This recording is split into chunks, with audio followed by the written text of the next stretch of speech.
창세기 1장 27절로 28절 2절 우리 큰 소리로 합독합니다. 시작. 하나님이 자기 형상 곧 하나님의 형상대로 사람을 창조하시되 남자와 여자를 창조하시고 하나님이 그들에게 복을 주시며 그들에게 이르시되 생육하고 번성하여 땅에 충만하라. 땅을 정복하라.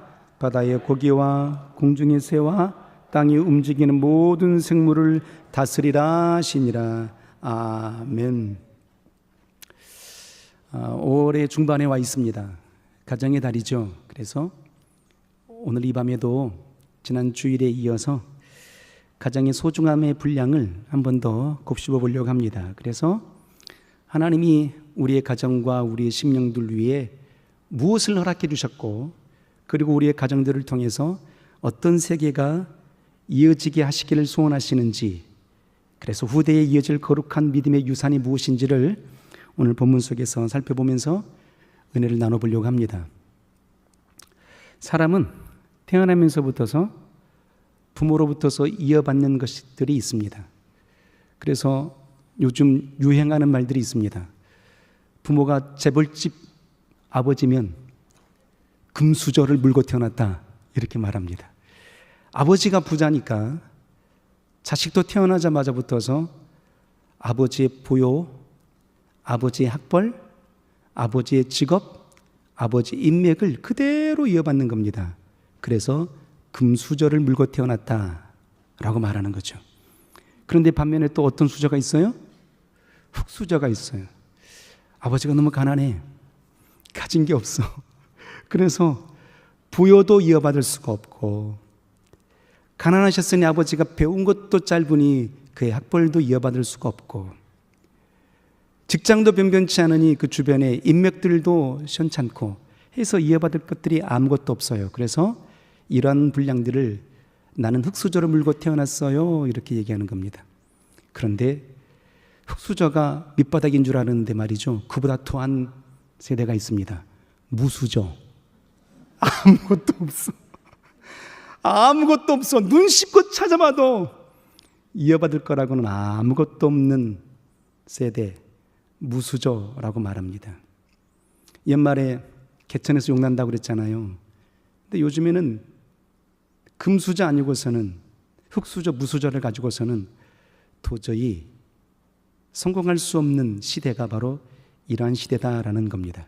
자, 그런데 하나님께서는요, 모든 인생들에게 부모로부터서 공평한 것을 이어받게 하신 역사가 있습니다. 그래서 우리가 태어나자부터서 우리 조상들로부터서 이어받는 놀라운 세계가 공평하게 이어지는데 그게 뭐냐? 얼굴이에요. 뭐라고요? 얼굴. 이 얼굴이 잘생겼어요? 잘생겼다고 하세요. 그냥 하늘에서 뚝 떨어진 게 아니란 말이에요. 우리 아버지가 잘생겼거든요.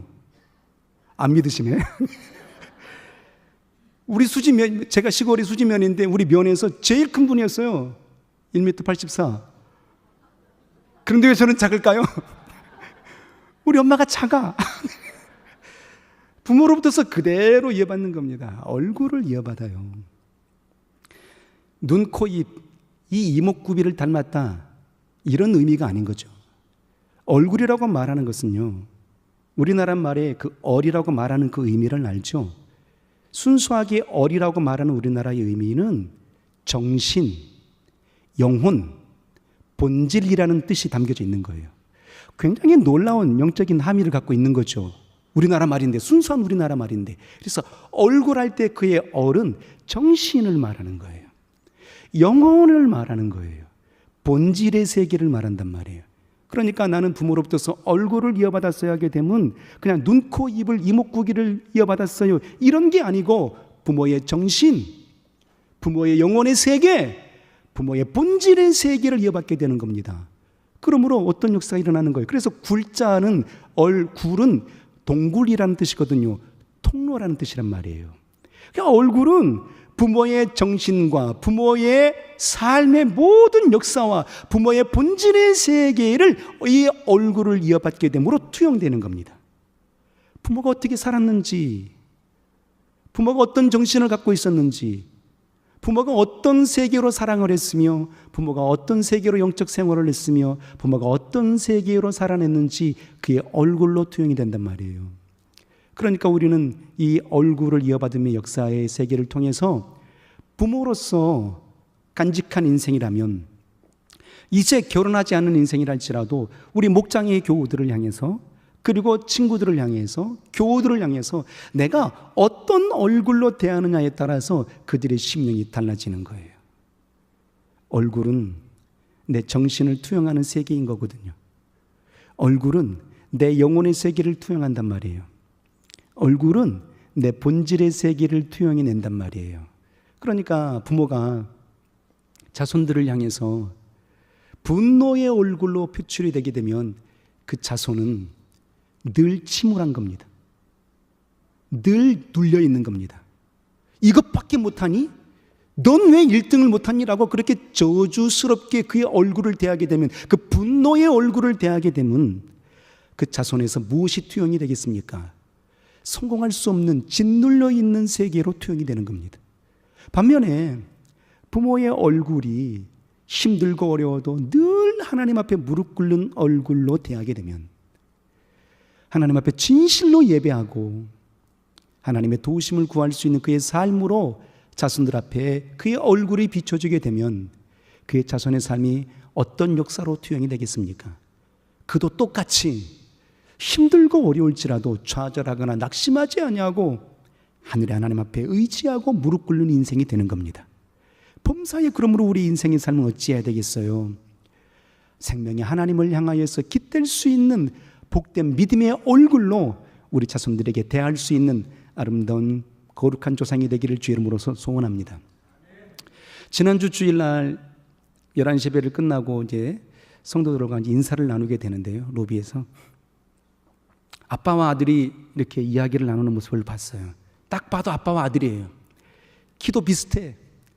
등치도 통통하니 비슷해. 가만히 보니까 얼굴이 붕어빵이야. 확실하게 알겠더라고요.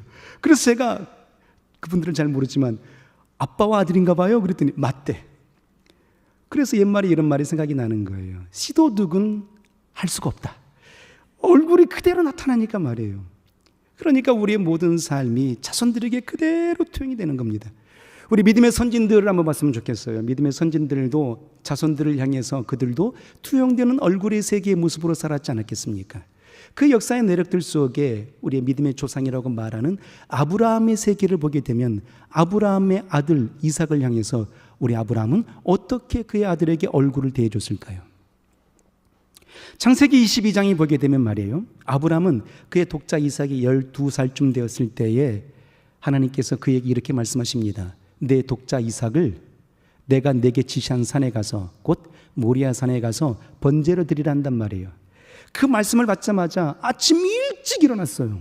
뭐가 그리 좋아서 아들을 태워주기라고 말하는데 하나님의 그 음성을 듣고 아브라함이 아침에 일찍 일어나서 장작을 패기 시작합니다. 장작을 다 펴고 난 다음에 그의 독자 이삭을 데리고 모리아 산에 올라가는 거예요. 이삭은 왠지 모릅니다. 무엇 때문에 이렇게 올라간지 모른단 말이에요. 그리고 모리아 산 꼭대기에서 장작더미를 벌려놓더니 아들을 그 위에 올려놓고 결박하는 겁니다. 그때의 이삭의 모습을 상상해 봤으면 좋겠습니다. 기분이 어땠을까요? 아마도 그의 속으로 이런 마음이 들었을 거예요. 우리 아빠 미쳤나 봐. 아빠가 나를 미워하나 봐. 나를 죽이려나 봐라고 얼마나 오해스러웠겠습니까? 그 결박하는 순간에 말이에요. 그리고 결박을 다 끝내고 난 다음에 아브라함이 칼을 손에 잡더니 그를 내려 찍어 죽이려고 한단 말이에요. 그때 어떤 역사가 일어났습니까? 급한 음성이 들립니다. 아브라함아, 아브라함아, 그 아들에게 손을 대지 말라. 내가 내 독자라도 아끼지 아니하고 드림을 보고 내가 나를 경외하는 줄을 이제 내가 알아노라 했단 말이에요. 자, 이 음성을 누가 들었어요? 누가 들었어요? 아브라함이 들었잖아요. 그러면 그 장소에 있었던 이삭은 들었을까요? 못 들었을까요? 성경이 기록되지 않았기 때문에 잘 몰라요. 상상해 보는 겁니다. 저는 독자 이삭도 그 음성을 들었을 거라고 확신하는 겁니다. 왜냐? 그 음성을 들었을 때 비로소 독자 이삭은 내 아버지에 관한 그의 오해가 온전하게 녹아내렸을 거예요. 하나님께서 그렇게 명하셨으므로 나를 번제로 드리려 했었구나 라고 그 사실을 깨닫게 되었을 거란 말이에요. 그러니까 독자 이삭은 그 음성을 들었을 거라고 확신이 되는 겁니다.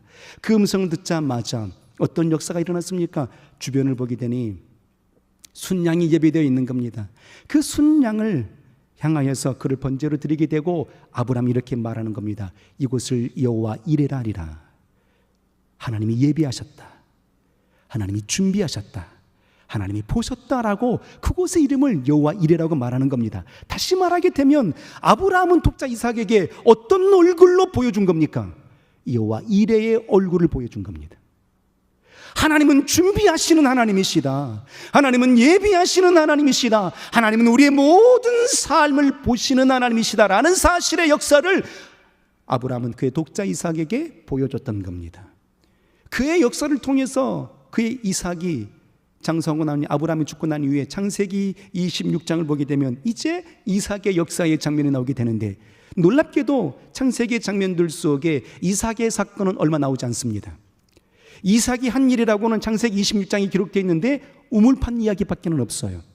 그러니까 이삭은 평생에 우물만 판 사람이야. 상상이 되십니까? 어느 날 말이죠, 그 땅에 흉년이 들게 됩니다. 그래서 이 이삭이 그의 가족들을 데리고 블레셋 땅으로 이전해서 살아가거든요. 땅이 메마르고 흉년이 들었으니까 이 독자 이삭이 가서 무엇부터 했겠습니까? 우물을 파기 시작한 겁니다. 그런데 놀랍게 이삭이 우물을 팔 때마다 물이 펑펑 솟아나. 그러니까 블레셋 사람들을 보고 시기와 질투가 있었어요. 우물을 파게 되면 우물을 메워버리기도 하고 쫓아내기도 합니다. 그런데 이삭은 그의 블레셋 사람들과 다투질 않아요. 왜 그랬을까요? 여호와 이레 하나님을 만났잖아요. 하나님은 예비하신다. 하나님은 준비하신다. 내가 우물을 파면 하나님은 파주실 것이다. 내가 우물을 파면 샘물이 쏟아나게 될 것이다. 하나님이 거기 계시니까, 하나님이 역사하시니까 말이에요. 그래서 5번의 우물을 파게 됩니다. 놀랍도록 그가 팔 때마다 우물이 솟아나요. 그때에 블레셋 왕이었던 아비멜렉이 찾아옵니다. 그리고 이렇게 얘기하죠. 너와 나와 이 우물을 가지고 언약하자. 그래서 부엘세바의 언약을 맺게 되는 겁니다. 부엘, 우물, 세바, 언약이거든요. 나와 약속하자. 이 우물을 통해서 너와 나와 언약하자. 나와 맹세하자. 내가 너와 다시는 다투지 아니하겠고 이 우물이 나오는 걸 보니 하나님의 역사하심인 줄 내가 보았노라. 그러므로 다시는 다투지 말자라고 창세기 26장 끝자락에 그렇게 기록되어 있는 겁니다. 이삭은 아브라함을 향해서, 그의 아버지 아브라함을 향해서 여호와 이레의 얼굴을 본 겁니다. 그리고 이삭은 그의 아들을 향해서 어떻게 역사합니까? 축복하죠. 야곱을 향해서 두 손을 그의 죽음의 끝자락에 두 손을 들어서 그의 머리에 얹고 축복합니다. 하늘의 이슬같이 이 땅의 기름진 복이 이 아들에게 흐르게 하소서라고 축복해 줍니다. 그리고 난 이후에 이삭이 말이에요, 그도 생의 끝자락에 12명의 아들들을 향하여서 어떻게 역사합니까? 야곱도 처절한 인생의 삶을 살아가죠. 사기치는 인생의 모습으로 살아가죠. 스스로 살아가 보겠노라고 몸부림치는 인생으로, 발버둥 치는 인생의 모습으로 살아갔거든요. 그리고 결국 인생의 끝자락에 놓였을 때에도 그때에 야곱이 어떤 역사를 아들들에게 합니까? 모든 아들들에게 머리에 손 얹고 축복해 주는 겁니다. 무엇을 야곱이 이삭을 통해서 본 겁니까? 내 아버지 이삭은 나에게 축복해 준 아버지였어. 축복의 얼굴을 본 거죠. 그러니까 그의 이삭의 아들 야곱도 아버지를 닮아서 12아들들에게 축복해 주는 겁니다. 담장 너머로 그의 복이 이어져 갈 수 있도록 그렇게 축복을 명하는 놀란 장면이 일어나게 되더라라는 겁니다. 이처럼 부모의 얼굴이, 이 정신의 세계가, 이 영혼의 세계가 자손들에게 어떻게 비춰주느냐에 따라서 우리의 가정이 달라지고 우리의 자손들이 달라지게 되는 거고 주의 교회가 달라지게 되는 거예요. 디모데후서 1장 5절 이하에 보게 되면 말이죠, 사도 바울이 디모데를 향하여서 그의 믿음을 칭찬해 주는 장면이 나오게 됩니다. 디모데의 믿음을 보니 그 속에 진실나도다, 거짓이 없는 믿음이 가득하도다라고 칭찬해 줍니다. 그런데 디모데가 간직한 그 거짓 없는 믿음이 하늘에서 뚝 떨어지고 이 땅에서 그냥 솟아난 게 아니고 내 외조모 로이스와 내 어머니 유니게 속에 있던 것이었는데 그의 믿음이 너에게 이어진 것이다라고 말하고 있는 겁니다. 다시 말하게 되면 디모데의 진실한 믿음은 누구를 통해서 이어진 거예요? 어머니 유니게를 통해서, 그의 얼굴을 통해서 이어진 거예요. 어머니 유니게의 믿음은 어디에서 이어진 거예요? 그의 어머니 로이스를 통해서 이어진 거란 말이에요. 그러니까 그 정직한 믿음의 얼굴을 로이스는 유니게에게, 유니게는 그의 아들 디모데에게 보여줬던 겁니다. 그래서 놀라운 믿음의 세계가 계속해서 이어지게 되었던 거죠. 자, 오늘 우리가 창세기 1장을 본문으로 삼아서 봅니다. 창세기 1장의 내력이 어떤 사건입니까? 천지를 창조한 내력의 역사입니다. 그때에 하나님 우리 인생을 6일째 되는 날이 우리 인생을 지었는데 말이죠, 어떻게 지어내셨는지를 보게 되면 하나님 우리 인생을 향하여서 어떻게 이 생명의 역사가 펼쳐지게 하는지를 우리가 발견하게 되는 놀라운 하나님의 의도를 발견하게 되는데, 창세기 2장 7절 이하를 보게 되면 하나님께서 우리 인생을 지었을 때 무엇으로 지었다고 하셨죠? 흙으로 지으셨다라고 말씀하고 계세요. 흙으로 지으셨다. 아니, 상상해 보십시오. 가장 존귀한 인생이었다 그랬거든요. 우리 인생을 지었을 때 심히 좋았다라고 말씀해 주셨거든요. 최고의 걸작품이었던 겁니다. 그런데 그 재료가 뭐예요? 흙이란 말이에요. 왜 흙일까? 강하기로 하게 되면 철인데 철로 지었으면 얼마나 강하겠어요? 칼과 활이 우리를 찌르지 못하겠죠. 얼마나 강했겠습니까? 그런데 흙으로 지었단 말이에요. 철로 지은 것이 아니고 흙으로 지었단 말이에요. 먼지로 지었단 말이에요. 빛나기로 하게 되면, 존귀한 것을 따지게 되면 보석일 터인데 보석으로 지었으면 얼마나 빛이 났겠습니까? 그런데 보석으로 짓지 않았어요. 먼지로 지었단 말이에요. 흙으로 지었단 말이에요. 왜 흙으로 지었을까? 강한 강철로 짓거나 아름다운 보석으로 지었으면 우리의 삶이 얼마나 아름다울까라는 상상이 될 법도 한데 흙으로 지어내셨단 말이에요. 왜일까? 모든 세계에는 어디를 토대로 하고 살아갑니까? 생물도 나무들도 풀들도 꽃들도 이 땅을 토대로 살아나는 겁니다. 땅은 생명의 터전이에요. 땅은 생명의 본질인 겁니다. 더 나아가 우리 인생도 어디를 밟고 살아갑니까? 동물도 어디 위에 서 있습니까? 이 땅을 밟고 살아간단 말이에요. 놀라운 사실은 바다도 땅 위에 담아내고 있는 겁니다. 강물도 땅 위에 담아내고 있는 겁니다. 그러니까 땅은 모든 것을 수용해낼 수 있는 그릇이었던 거예요. 하나님께서 우리 인생을 지으셨을 때에 흙으로 지어내셨던 이유는 생명의 수용성 때문에 그렇단 말이에요. 하나님의 모든 세계를 담아낼 수 있는 그릇으로 지어내심이 흙이란 말이에요. 믿으시면 아멘. 그래서 철이 아니에요. 그래서 보석이 아니라고요. 왜 우리를 먼지로 지어냈었습니까? 라고 항변할 수 있겠지만 하나님의 놀라운 비밀이 그 속에 담겨 있단 말이에요. 흙으로 우리 인생을 지어내셨죠. 그리고 오늘 본문을 봅니다. 흙으로 지어낸 모든 역사의 세계는 하나님의 세계를 담아낼 수 있는 그릇이었기 때문이에요. 그 생명의 역사를 담아낼 수 있는 그릇. 철 위에 생명이 자랄 수 없습니다.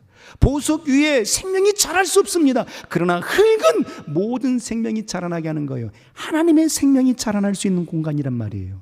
그래서 우리를 흙으로 지어내셨죠. 자, 그러면 그 흙으로 지어주신 그 역사 위에 하나님께서 우리 인생들에게 어떤 세계가 이어지게 하시는지 그 놀라운 장면을 한번 보도록 하겠습니다. 오늘 본문입니다. 창세기 1장 27절 한번 큰 소리로 한번 읽어보도록 하겠습니다. 잘 보십시오. 잘 아는 말씀이지만 하나님이 우리 인생을 흙으로 창조하셨을 때 어떤 역사의 세계를 주고 계시는지 한번 보시길 바랍니다. 하나님의 어떤 세계가 우리를 통해서 이어져 가게 하시는지 그의 중심의 세계로 눈을 열고 한번 보셨으면 좋겠습니다. 27절 한번 읽겠습니다. 시작. 하나님이 자기 형상 곧 하나님의 형상대로 사람을 창조하시되 남자와 여자를 창조하시고, 하나님이 우리 인생을 창조하셨을 때 지금 뭘 주고 계세요? 형상을 주고 계신단 말이에요. 얼굴을 주고 계신단 말이에요. 모든 만물들을 향하여서는 있으라 했어요. 말씀으로 빛이 있으라. 하시면 빛이 있었던 겁니다.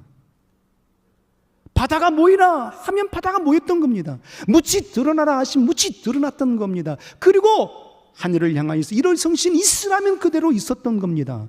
그런데 우리 인생들만큼은 어떻게 했어요? 우리의 형상을 따라 우리의 모양대로 우리가 사람을 지으시되 라고 하시고 27절에 하나님이 자기 형상, 누구 형상? 하나님의 본체 형상을 그대로 주신 거예요. 우리 인생이 태어날 때에 무엇을 조상으로 이어받는다고 그랬습니까? 얼굴을 이어받는다고 그랬잖아요. 마찬가지로 하나님도 우리 인생을 지으셨을 때에 그냥 짓지 아니하시고 무엇이 이어지게 하신 겁니까? 하나님의 얼굴이 이어지게 하시는 거예요. 하나님의 형상이 이어지게 하시는 거라고요. 그의 형상을 제가 초반에 말씀을 드렸잖아요. 그의 얼굴은 뭐가 들어있다? 하나님의 정신, 하나님의 세계, 하나님의 영혼이 담겨져 있는 거란 말이에요. 하나님의 놀란 뜻이 담겨져 있죠. 그러니까 하나님을 닮은 존재요라는 사실로 족하지 않는 겁니다. 하나님 우리 인생들에게만큼은 형상을 주셨어요. 그의 믿음의 세계를 주신 거라고요. 하나님의 뜻을, 하나님의 비밀을 우리의 인생들 속에, 그의 얼굴 속에, 영상 속에 담아주신 거란 말이에요. 믿지 않으시는 것 같아요? 자, 민수기 6장을 한번 넘겨서 볼까요? 민수기 6장 24절, 25절 한번 보겠습니다. 먼저 24절 한번 읽어볼게요. 하나님이 그의 형상을 통해서 담아 계신, 이어지게 하시는 역사의 세계가 무엇인지, 그의 형상 속에 담겨져 있는 세계가 무엇인지 한번 보도록 할게요. 24절, 6장 24절 읽겠습니다. 시작. 여호와는 내게 복을 주시고 너를 지키시길 원하며. 여호와는 어떤 분이세요? 내게 복 주시기를 원하시는 분이란 말이에요. 나를 지켜주시길 원하시는 분이시란 말이에요. 이게 하나님의 속성이거든요. 자, 그런데 그 복을 어떻게 주시는지 한번 보겠습니다. 25절, 26절을 한번 다 같이 한번 읽겠습니다. 시작.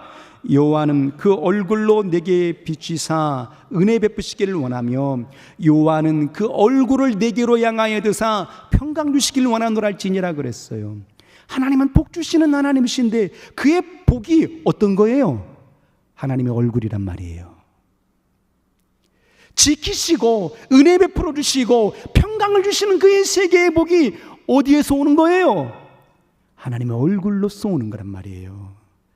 그러니까 우리가 복을 누리길 원하고 생명을 누리길 원한다면 어디 앞에 서야 되는 거예요? 하나님의 얼굴 앞에 서야 된단 말이에요. 그래서 그의 얼굴의 세계는 뭐냐? 여호와는 그 얼굴로 누게 비치사 내게 비추이사 은혜 베푸시길 원한다. 하나님의 얼굴 앞에 서게 되면 우리에게 어떤 역사가 펼쳐주시는 거예요? 은혜의 세계가 펼쳐주시는 거예요. 그래서 여호와의 얼굴은 내게로 향하여 드사 뭘 주시길 원하신다? 평강 주시길 원하신다 하신단 말이에요. 하나님의 형상대로 우리를 지었던 세계의 역사 속에 하나님은요 무슨 세계가 이어지길 원하시는 겁니까? 복의 세계, 곧 평강의 세계와 은혜의 세계가 이어지기를 원하시는 거란 말이에요. 그럼 우리가 신앙생활을 하게 될 때에 하나님의 얼굴 앞에 설 수 있는 존재가 되어야만이 하나님이 주신 생명의 은혜의 담비가 계속해서 이어질 수 있는 거거든요. 그러면 우리가 하나님의 얼굴 앞에 서는 장면은 어느 때일까요? 예배란 말이에요. 예배가 뭘까요? 하나님의 얼굴을 뵙는 것이거든요. 예배는 하나님의 얼굴을 뵙는 거란 말이에요. 그러니까 예배를 통해서 하나님의 얼굴을 뵙게 되는데 어느 때에 우리가 하나님의 얼굴이 무너지게 되었을까요? 죄가 들어옴으로 하나님의 형상이 무너지기 시작한 겁니다. 창세기 3장에 보니까 하나님이 에덴의 동산을 창설하시고 하나님의 형상을 거기에 두셨죠. 그리고 말씀하셨습니다. 동산 중앙에 있는 실과는 먹지 말라. 먹으면 정령 죽으리라 했단 말이에요. 그런데 사단이 와서, 뱀이 와서 유혹해요, 미혹해요. 그래서 결국은 하나님의 말씀을 어기게 되거든요. 그 죄가 들어오게 되었단 말이에요. 그 죄가 들어왔을 때에 그의 범죄한 아담과 하와의 반응이 어떻게 나타났을까요? 하나님의 낯을 피하여 숨었더라. 신비롭지 않습니까? 뭘 피했다고요? 하나님의 얼굴을 피했다고요.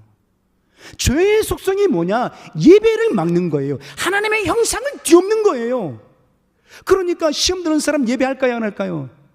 안 하잖아요. 믿지 않는 사람 예배합니까? 안 합니까? 이미 죄로 죽어버린 인생들이기 때문에, 하나님의 형상이 무너진 자들이기 때문에 예배할 생각조차 못하는 겁니다. 그런데 예수 그리스도 이 땅에 오셔서 우리 인생들을 향하여 어떻게 하셨습니까? 다시 죄의 그늘을 벗어내게 하시고 하나님의 형상을 회복시켜 주셨던 겁니다. 자, 성경을 봅니다. 로마서 8장 28절 29절. 하나님이 우리를 왜 구원하셨을까? 구원의 이유가 뭘까? 그 구원의 이유가 무너진 하나님의 형상을 회복하기 위하심이라고 말씀하시는 거예요.